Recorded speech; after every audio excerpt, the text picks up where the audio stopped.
तो hello guys, welcome back to our channel. आज हम बात करने वाला चैप्टर 2 नंबर प्रकाश का अपवर्तन के बारे में। ठीक है, प्रकाश का परावर्तन वाला चैप्टर हम कंप्लीट कर चुके हैं। आप हमारे प्लेलिस्ट में जाकर चेक कर सकते हैं या हमारे ऐप ये चैनल खोल के आप देख सकते हैं। ठीक है, चलो बात करते हैं प्रकाश का अपवर्तन के बारे में। प्रकाश का अपवर्तन मतलब असल में होता क्या है? रिफ्रैक्शन ऑफ लाइट, इसको हम इंग्लिश में क्या बोलते हैं?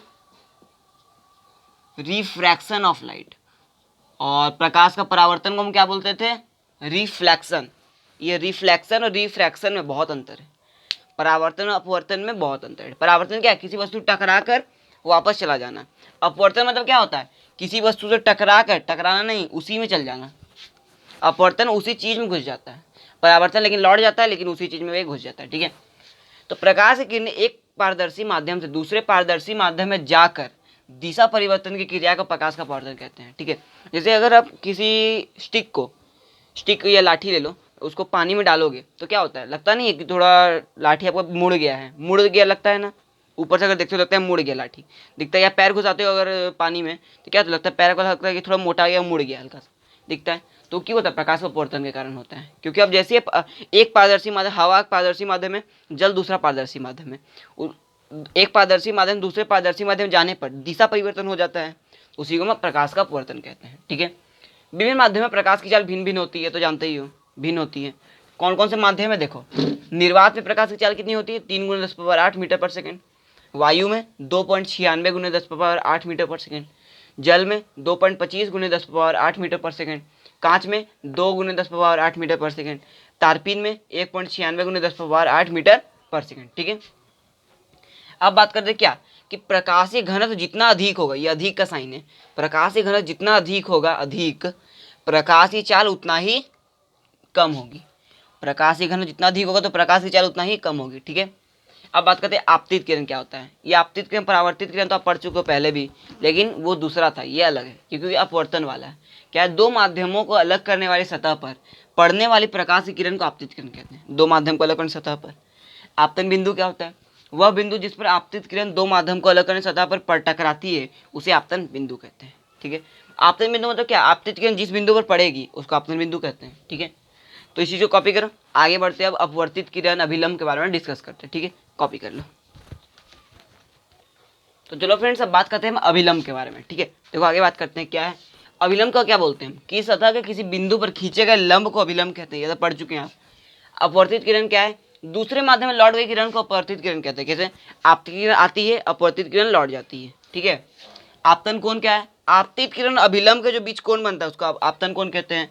अपवर्तन कोण, पर अपवर्तित किरण और अभिलंब के बीच जो कोण बनता है उसको अपवर्तन कोण बोलते हैं। ठीक है, तो डेफिनेशन याद रखना। अब बात करते हैं कि ऐसा इसका संरचना होता है। देखो, ये माध्यम वाली रेखा है, ऊपर में वायु है, नीचे कांच है, मतलब दो माध्यम है। वायु से आपतित किरण आ रही है, तो दूसरे माध्यम जैसे ही घुसी वो क्या हुआ? अपवर्तित हो गई, हल्का से मुड़ गई ना, ये अपवर्तन है। बीच वाला क्या? अभिलंब है। ये अपवर्तित किरण या आपतित किरण। बात समझ आ रही? तो ऐसी होती है। और हम बात करते हैं कांच और वायु में, बता कौन विरल है और कौन सघन है? कांच और वायु में सघन मतलब क्या होता है? डेंस, मतलब बहुत ज्यादा वहां पर डेंस होता है, डेंसर माध्यम। ठीक है, तो कांच और वायु, वायु तो विरल है, वायु पर हल्का माध्यम होता है। कांच क्या होता है? सघन माध्यम होता है। ठीक है, या पानी क्या है? सघन है, वायु विरल है। ठीक है, ये आपको पता होना चाहिए। तो प्रकाश जब विरल माध्यम में सघन माध्यम में जाती है तो अभिलंब की ओर मुड़ जाती है। ठीक है, और प्रकाश जब सघन से विरल जाती है तो अभिलंब से दूर हट जाती है। ठीक है, याद रखना दोनों पॉइंट्स। ओके, तो कॉपी करो, आगे और बढ़ते हैं इस चैप्टर में। ठीक है, चलो। तो चलो फ्रेंड्स, अब बात करते हैं हम आगे के पॉइंट्स के बारे में। देखो क्या है आपतित किरण तथा निर्गत किरण के बीच की लंबवत दूरी को पार्श्विक विस्थापन कहते हैं। आपतित किरण और निर्गत किरण होता असल में क्या है? देखो, ये दो एक माध्यम है। ठीक है, तो यहाँ से आपतित किरण आया, हल्का से विक्षेपित हो गया। ठीक है, ये आपका अभिलंब है। ओके, अभिलंब है। फिर जो हमारा असली माध्यम आएगा, माध्यम खत्म जैसे ही होता है हमारा ये वाला माध्यम, फिर वो अपनी रूप में आ जाता है, अपनी रूप में। तो ये अपवर्तित किरण, ये क्या बोलते हैं? अपवर्तित किरण, ये सॉरी हो जाता है। ठीक है, आपको पता है आपतित किरण, अपवर्तित किरण, आपतित किरण। ठीक है, तो ये जो दूरी आएगा, ओके, यहां से जो दूरी आएगा आपका आपतित किरण और जो निर्गत किरण, इसको हम क्या बोलते हैं? निर्गत किरण हमारा है। ठीक है, आपतित किरण की दिशा में ही होता है, लेकिन हल्का सा विक्षेपित हो जाता है माध्यम खत्म होने पर। और ये जो लंबवत दूरी आपको दिख रहा है, ये वाला लंबवत दूरी, इसको हम बोलते हैं, इस दूरी को हम क्या बोलते हैं, पार्श्विक विस्थापन। ठीक है, ये निर्गत किरण आपका होता है। तो ये डायग्राम याद रखना, आपका इंपॉर्टेंट रहेगा। ठीक है, अब बात करते हैं अपवर्तनांक क्या होता है। तो शून्य में प्रकाश की चाल और अपॉन मतलब बट्टा में उस माध्यम प्रकाश की चाल के अनुपात को हम अपवर्तनांक कहते हैं। डेफिनेशन बन गया बस, और फॉर्मूला भी आपको याद रखना है।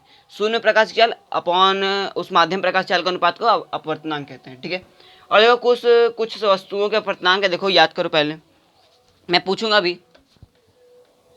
ठीक है, वायु का अपवर्तनांक क्या होता है, 1.0003 जल का होता है 1.33, हीरा का 2.82। तो तीन जो महत्वपूर्ण अपवर्तनांक है, आपको तीन ही याद रखना है। ठीक है, मेरा रिकमेंडेशन है। और निरपेक्ष अपवर्तनांक क्या होता है, दो माध्यमों के अपेक्षित अपवर्तनांकों के अनुपात को निरपेक्ष अपवर्तनांक कहते हैं। ठीक है, तो दो माध्यम का अपवर्तनांक के जो अपवर्तनांक होता है उसका अनुपात को निरपेक्ष अपवर्तनांक कहते हैं। जैसे एक माध्यम का अपवर्तनांक n2, एक का n1, तो दोनों का अनुपात तो क्या बोलेंगे, अपेक्षिक अपवर्तनांक, ये निरपेक्ष अपवर्तनांक, तो जो n2 होता है। ठीक है, ये फॉर्मूला भी याद रखना। ओके, अब बात करते हैं अपवर्तन के नियम के बारे में। तो परावर्तन के नियम कितने होते थे, दो नियम होते थे। ठीक है, अपवर्तन के भी दो ही नियम होते हैं। कौन कौन से, आपतित किरण आपतन बिंदु पर अभिलंब तथा अपवर्तित किरण तीनों एक ही समतल में होते हैं। तो ये पहला नियम जो परावर्तन का नियम था उसी से सेम है, लेकिन जो दूसरा नियम वो सेम नहीं है। क्या है, आपतन कोण का ज्या बराबर अपवर्तन कोण का ज्या। ये क्या है, लेकिन ये एक ही चीज याद रखना, ये आपतन कोण का ज्या अपवर्तन कोण के ज्या के बराबर होता है, और इस नियम को स्नेल का नियम भी कहते हैं। ठीक है, तो इस नियम के बारे में डिस्कस करते हैं। पहले इस चीज़ को कॉपी करो, फिर इस चीज़ के बारे में डिस्कस करते हैं, हमारे अपवर्तन के दूसरे नियम के बारे में। तो चलो फ्रेंड्स, अब बात करते हैं दूसरे नियम को। देखो संक्षिप्त रूप क्या है, मैं आपको बताया था आपतन कोण का ज्या अपवर्तन कोण के ज्या के बराबर होता है। तो देखो आपतन कोण का ज्या ये है, अपवर्तन कोण का ज्या, तो बराबर कर दिए, इसको बराबर वाला इधर लाए तो sine i by sine r क्या आ गया, नियतांक आया। नियतांक मतलब क्या होता है, कांस्टेंट, इंग्लिश में क्या बोलते हैं, कांस्टेंट। ठीक है, तो कांस्टेंट मतलब sine i by sine r n2 की इक्वल होता है, तो n2/n1, तो याद रखना समर्पित रूप है। ठीक है, अब बात करते हैं प्रिज्म क्या होता है। प्रिज्म क्या होता है, किसी कोण पर झुके दो समतल पृष्ठों के बीच के पारदर्शक माध्यम को प्रिज्म कहते हैं। तो प्रिज्म कुछ ऐसा दिखता है, याद रखना, ऐसा कुछ दिखता है। ठीक है, तो देखो दो समतल पृष्ठों है, दो समतल पृष्ठों के बीच झुके दो किसी पारदर्शक माध्यम के है ना बीच में, उसको हम प्रिज्म कहते हैं। ओके, आपतित किरण तथा निर्गत किरण के बीच के कोण को हम क्या बोलते हैं, विचलन का कोण कहते हैं। ठीक है, और आपतित किरण और निर्गत किरण के बीच की लंबवत दूरी को पार्श्विक विस्थापन कहते हैं। ओके, अपवर्तनांक जितना अधिक होगा विचलन कोण भी उतना ही अधिक होगा। ठीक है, तो यहाँ तक हम प्रिज्म के बारे में बात कर लिए। अगले चैप्टर में मतलब अगले लेसन में हम बात करेंगे क्या, ये गोली दर्पण के बारे में। ठीक है, गोली दर्पण में डिस्कस कर चुके हैं हम पिछले चैप्टर में, लेकिन गोली दर्पण जैसा एक सेम टॉपिक है। क्या है, गोलीय लेंस उसको बोलते हैं। ठीक है, गोलीय लेंस सेम है, उत्तल अवतल लेंस सब उसी के बारे में पढ़ेंगे, लेकिन आप पिछले चैप्टर में पढ़े थे दर्पण के बारे में, अभी इस चैप्टर में पढ़ेंगे लेंस के बारे में। ठीक है, तो अगले पार्ट में हम पढ़ेंगे लेंस के बारे में। ठीक है, तो अगला पार्ट देखना ना भूलिएगा, और हमारे चैनल को सब्सक्राइब कर दीजिए। Thanks for watching my video. आज के लिए इतना ही, पढ़ाई करते रहिए। All the very best.